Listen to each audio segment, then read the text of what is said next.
अरे ये क्या आरोही, तुम फिर मोबाइल लेकर बैठ गई।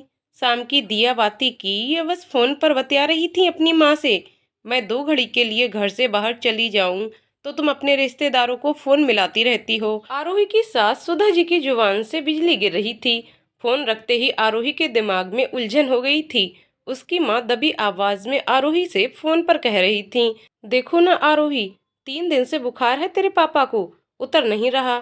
थोड़ी थोड़ी देर में इनको इतनी घबराहट होती है कि पूछो मत। तुझसे बात करना चाहते थे इसलिए फोन मिला दिया। सौरभ, आरोही का भाई, ले गया था पापा को हॉस्पिटल। कल तक देख लेते हैं, नहीं तो दूसरे डॉक्टर को दिखाएंगे। आप भी हद करती हो मम्मी, पहले क्यों नहीं बताया? 2 घंटे की दूरी पर तो हूँ मैं कल ही निकलती हूँ। आरोही बोली, नहीं बेटा, आने की जरूरत नहीं है। क्या हम जानते नहीं कि तेरी सास को तेरा मायके फोन करना या मायके आना जाना पसंद नहीं है? बेवजह तेरे घर में तनाव हो जाएगा, माँ ने कहा।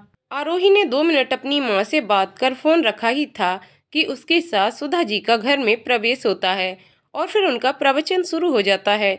आरोही कहना चाहती थी, क्या वह दुख तकलीफ में अपने मायके वालों का सहारा नहीं बन सकती? क्या फोन पर भी हालचाल नहीं पूछ सकती? लेकिन संस्कार बस सामने कुछ ना बोल पाती थी। तभी सासू माँ का फोन धनधनाया। उधर से उनकी बेटी यानी आरोही की ननद जया का फोन था। आरोही ने घड़ी की तरफ देखा, पूरे 40 मिनट हो गए थे उनकी सास को अपनी बेटी से बात करते करते। ये कोई आज की बात नहीं थी, हर रोज यूं ही बातों का सिलसिला चालू रहता। सारे रिश्तेदारों की खबर एक दूसरे को देती रहती। सुधा जी ने अपनी बिटिया से बात करके फोन रखा। मन बहुत भारी हो गया, बेचारी बहुत थक जाती है। ऑफिस का काम, घर का काम, उसकी सास भी बैठे बैठे ऑर्डर दे देती है। सबसे आखिर में बेचारी खाना खा पाती है। सुबह 5 बजे उठती है, रात के 12 बज जाते हैं काम करते करते। सुबह 5 बजे उठना होता है, ऑफिस जाना, आकर घर के काम, देर रात तक जागना।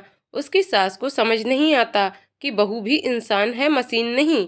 भूख बर्दाश्त करो और सबसे आखिरी में खाओ, जरा भी दया माया नहीं उसकी सास में। सुधा जी ने अपने पति आलोक जी से कहा, अब तुम बताओ, क्या तुम में है अपनी बहू के प्रति दया माया ममता? तुमने तो अपनी बेटी का चेहरा 4 महीने से नहीं देखा और उदास हो रही हो, जबकि रोज घंटा उससे फोन पर बात करती हो। तो सोचो, बहू तो साल 1.5 साल से मायके नहीं गई, क्या उसके माँ पापा उसको देखने के लिए नहीं तड़पते होंगे? हमारी बेटी तो ससुराल में रहकर भी फुर्सत से तुमसे अपने दिल की हर बात कहती है। तुम्हारे डर से बहू 2 मिनट भी अपने पीहर बात नहीं कर पाती। हमारी बेटी की तरह बहू को भी घर, स्कूल के काम, हमारी जिम्मेदारी सब देखना पड़ता है। अरे ये कैसा नियम बना रखा है कि जब तक हमारा बेटा रोहन घर नहीं आ जाता, खाना नहीं खा लेता, बहू खाना नहीं खा सकती, चाहे रात के 11 बजे हों। यदि घर के बाकी लोगों को भूख बर्दाश्त नहीं होती तो बहू कैसे भूखी रह सकती है? एक बार बहू को बेटी की नजर से तो देखो सही, उसमें तुम्हें हमारी बेटी जया दिखाई देगी। सुधा, छोटी छोटी बातों को समझो और प्यार की खुशबू से घर को महकाओ, आलोक जी ने अपनी पत्नी को समझाया। सुधा जी आरोही को आवाज देते हैं, आरोही आरोही। कोई जवाब नहीं आया तो सुधा जी ने उसके कमरे में झांक कर देखा तो आरोही स्कूल का काम करते करते सो गई थी। सुबह 5 बजे वो उठी जो थी। सुधा जी को अपनी बेटी की हालत याद आ गई। सुधा जी आरोही को जगाती हुई कहती हैं, आरोही उठो, चलो खाना खा लो। अरे सॉरी मम्मी जी, पता नहीं कब आंख लग गई। मैं अभी आप लोगों के लिए खाना परोसती हूँ। और रोहन आ गए क्या? आरोही बोली, रोहन को आते आते देर हो जाएगी, उसका फोन आया था और मैं और तुम्हारे पापा जी तो खाना खा चुके हैं। कल से तुम भी हमारे साथ जल्दी खाना खा लिया करना, तुम्हें जल्दी उठना रहता है ना। और हाँ, कल हम सब चलेंगे तुम्हारे पापा जी की तबीयत देखने।